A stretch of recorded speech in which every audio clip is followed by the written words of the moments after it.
So I want to preface this by saying that I was a good employee. Like, objectively. I showed up on time, I did my job, I didn't steal from the register, which by the way should be the bare minimum, but apparently at some places that already puts you in the top 20%. The job was at a grocery store. I was 16, I needed money, and my parents made it very clear that needing money and getting money were two separate problems, and the second one was mine to solve. So I filled out an application, lied slightly about my availability, and 2 weeks later I was the proud owner of a green polo shirt and a name tag that said James in Comic Sans. I want you to understand what it feels like to wear a name tag. Because until you've worn one, you don't fully appreciate what it does to a person. The name tag tells every customer that you are available, that you are here to help, that whatever is happening in your personal life, your feelings, your hopes, your dreams, none of that matters right now. Because someone needs to know where the canned tomatoes are. Aisle 7, by the way. Always aisle 7. I don't know why. That's just where they go. Now, I want to describe my coworkers to you. There was one guy, I'll call him Derek, who had been working there for 11 years. 11 years at the same grocery store. And Derek did not want to be there. Derek wanted to be anywhere else. And Derek made sure that everyone, every single shift, was fully aware of this fact. Hey, Derek, can you help me with I don't get paid enough for this. Okay, but the produce section is, I don't get paid enough for this. And you know what, Derek? Valid.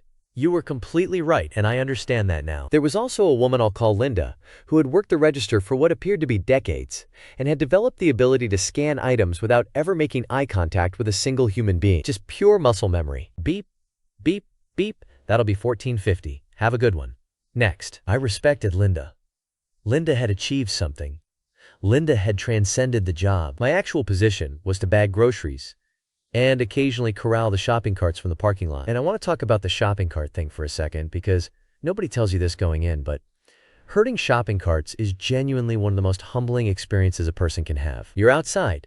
It's either freezing or it's 100 degrees. There's no in between. You have this long metal snake of carts that weighs approximately the same as a small aircraft carrier. And every single person driving through that parking lot acts like you are personally ruining their day by existing near their car. Sir, I'm just trying to get the carts. Yeah, well, you're in my way. I'm sorry, I'll move. You should be. And I was. I was sorry. Every day. The thing about bagging groceries that nobody prepares you for is that customers have opinions. Strong opinions. About how their groceries are bagged. You would think that putting items in a bag is a relatively neutral act. You would be wrong. Cold things go together. Heavy things go on the bottom. Don't put the bread next to the soup can. Why did you put the bread next to the soup can? That's going to flatten the bread. Do you know what flattened bread does to a sandwich? I did not know. I was learning. Anyway, the actual firing. Right, so this happened about 4 months in, which I think is an interesting timeline because 4 months is long enough that you've gotten comfortable, but not so long that you've built up any actual goodwill. What happened was, and I want to be very clear that this was not entirely my fault, there was a situation involving a display. A cereal display. One of those big pyramid things they build near the end of the aisle that some employees spent probably 2 hours constructing. I did not accidentally walk into it. What happened was, I was pushing a cart, and the cart had one of those wheels. You know the wheel. Every single cart in existence has one broken wheel that makes the whole thing pull hard to the left. And I was compensating for the wheel. And I was doing a great job compensating for the wheel. Until I wasn't. I want you to picture this. 40-something boxes of cereal. The ones with the cartoon toucan on the front. Coming down in slow motion. And the sound. The sound was incredible. It was like applause, but if the applause hated you personally. The whole store went quiet for a second. And I just stood there, holding the cart, looking at the cereal. And the cereal was looking back at me. A kid in a cart about 10 feet away pointed at me. He didn't say anything, he just pointed. And then he looked at his mom. And she looked at me. And I looked at the cereal, and we all just sat with that for a moment. Now here's where I made a critical error in judgment. Instead of immediately going to find a manager and explaining what happened, I started picking up the boxes myself. Quietly, quickly. Like if I just put it all back fast enough, the universe would agree that it hadn't happened. This was not a good plan.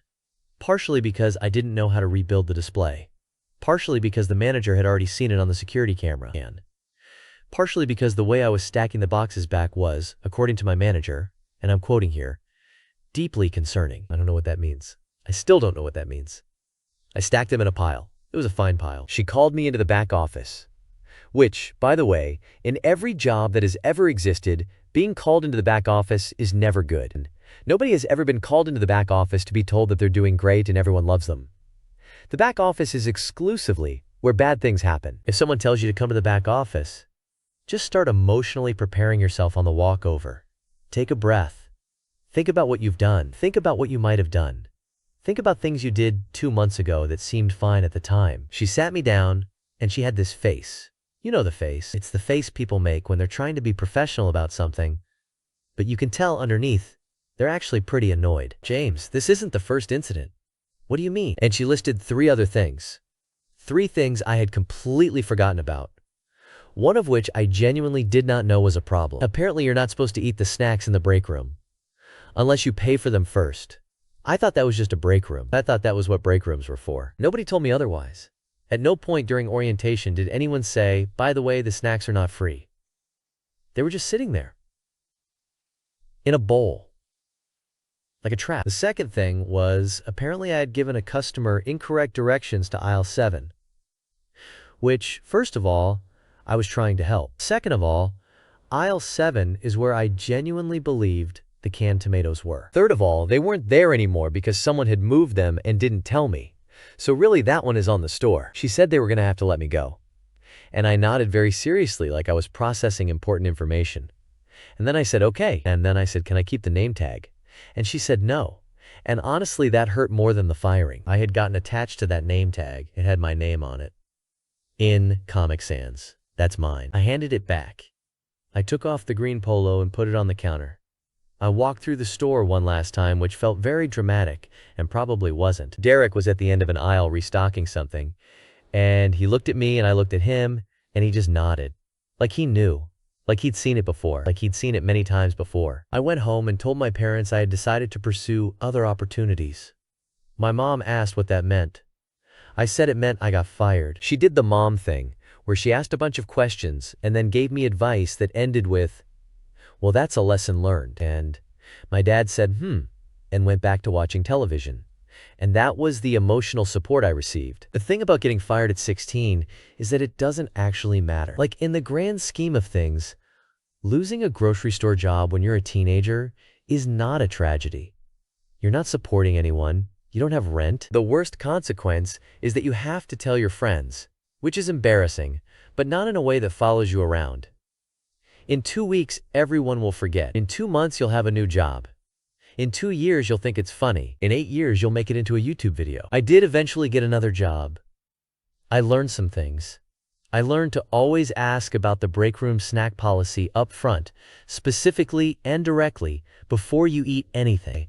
I learned that shopping carts with the bad wheel are not your fault, but they are your problem. I learned that if you ever knock over a display in a public place, you walk directly to a manager and you tell them what happened before they have a chance to watch the security footage, because on the footage you look much more panicked than you think you look in real life. I also learned that Derek was right about everything, and I hope wherever he is, he finally got paid enough for this. But probably not. Thanks for watching. Wear your seatbelt.